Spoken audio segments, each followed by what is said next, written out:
کہتے ہیں نماز میں ہاتھ کہاں باندھنے چاہیے؟ سنن نبی داود میں حضرت علی المرتضی رضی اللہ تعالیٰ عنہ کی حدیث ہے، ان من السنہ وضع الکف علی الکف فی الصلاۃ تحت السرہ۔ حضرت علی المرتضی نے فرمایا رسول اللہ صلی اللہ علیہ وسلم کی سنت مبارکہ یہ ہے، دائیں ہاتھ کو بائیں ہاتھ پر رکھو اور ناف کے نیچے رکھو۔ کوئی ناف کے اوپر رکھے نماز اس کی بھی ہو جاتی ہے، لیکن مسنون طریقہ یہ ہے۔ حضور پاک صلی اللہ علیہ وسلم کے نام مبارک پہ انگوٹھے چومنا۔ میرے بھائیو، رسول اللہ کا نام آئے تو درود پاک پڑھنا چاہیے۔ کیا پڑھنا چاہیے؟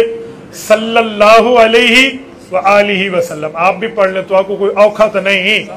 حضور کے نام پہ کیا پڑھنا چاہیے؟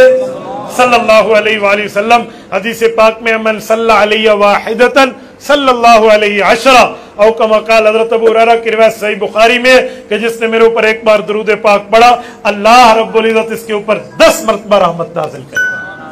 ٹھیک ہے، اللہ تمہیں توفیق دے، یہاں سے پڑھو، فرشتے آقا نامدار تک لے کر جائیں گے، اللہ آپ کو مدینہ منورہ لے جائے۔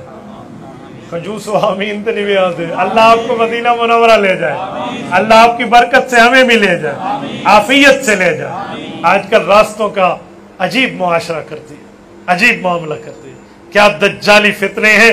اللہ پاک اس فتنوں سے بچاتے ہوئے حضور پاک کے روزے پہ عافیت والی حاضری دلا۔ جب حضور کے روزے پہ آپ جاؤ نا تو ادھر آپ پڑھو گے، ڈائریکٹ رسالت مآب سنیں گے اور آپ کو جواب عطا فرمائیں گے۔ ادھر سے پڑھو گے فرشتے لے جائیں گے، تو حضور پاک کے نام پر درود پڑھنا یہ تو حدیث پاک میں ہے۔ باقی جو ترتیب آپ نے رکھی ہوئی ہے وہ شریعت کا حصہ نہیں ہے۔ یہ جو سوال ان نے پوچھا ہے، شریعت کی تعلیمات درود